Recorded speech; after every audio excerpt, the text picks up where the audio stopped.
नमस्कार। आज हम एक एक काफी गंभीर आरोप पर बात कर रहे हैं। ये संयुक्त राष्ट्र की एक हालिया रिपोर्ट से सामने आया है। हाँ, और जानकारी का स्रोत बीबीसी हिंदी की एक वीडियो रिपोर्ट है जिसमें कहा गया है कि इजराइल पर गाजा पट्टी में कुछ नए किस्म के हथियारों के परीक्षण का आरोप है। बिल्कुल। तो आज हम इसी को समझने की कोशिश करेंगे।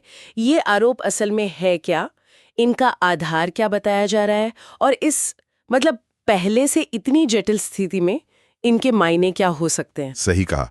चलिए इस रिपोर्ट में थोड़ा और गहराई से उतरते हैं, देखते हैं कि दावे क्या हैं। तो जो संयुक्त राष्ट्र की रिपोर्ट का जिक्र है वो ये कह रही है कि ये जो कथित परीक्षण है ये नागरिक बुनियादी ढांचे और रिहायशी इलाकों में किए गए हैं।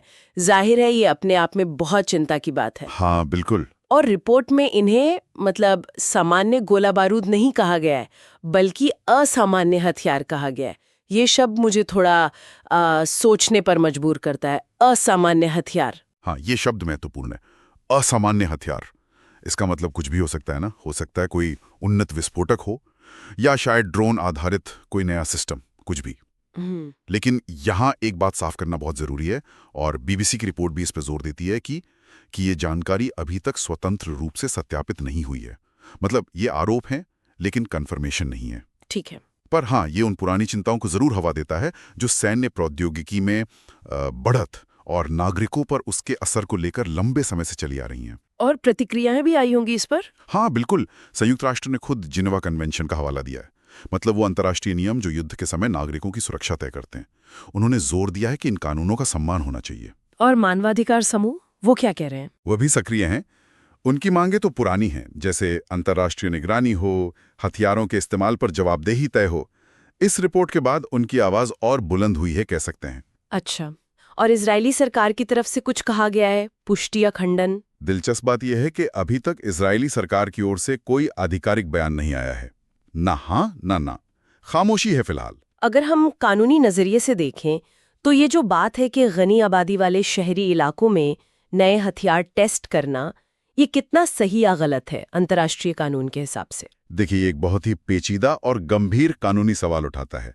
एक सिद्धांत है अंतर्राष्ट्रीय मानवीय कानून में, विभेदन का सिद्धांत, प्रिंसिपल ऑफ डिस्टिंक्शन कहते हैं इसे। विभेदन का सिद्धांत, ये क्या है? इसका सीधा सा मतलब है कि हमला करते समय सेनाओं को लड़ाकों और आम नागरिकों के बीच साफ तौर पर फर्क करना होगा।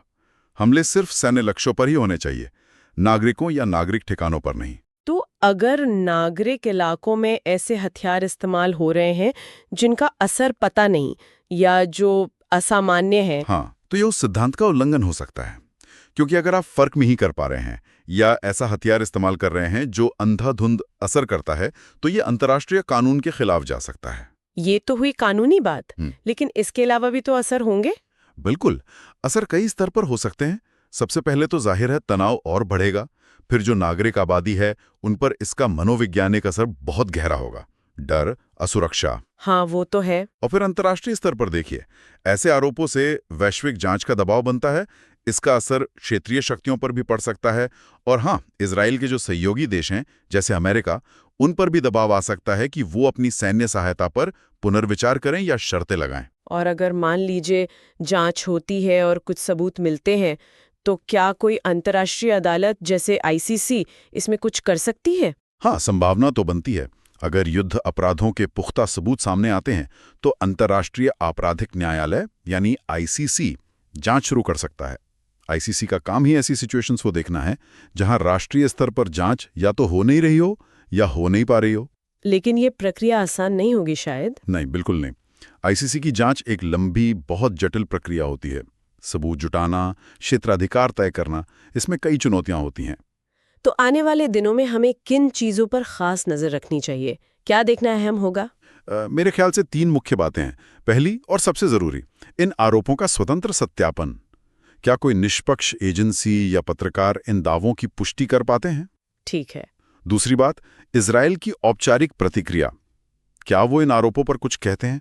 और तीसरी बात, क्या संयुक्त राष्ट्र सुरक्षा परिषद या फिर मान लीजिए अमेरिकी कांग्रेस जैसे बड़े मंचों पर यह मुद्दा उठता है और कोई ठोस कदम उठाने की बात होती है? ये घटनाक्रम ही बताएंगे कि ये मामला किस दिशा में जाएगा। वाकई ये एक ऐसी कहानी है जो अभी परत दर परत खुल रही है, लेकिन इसकी जो संभावित असर हैं वो काफी दूर तक जा सकते हैं।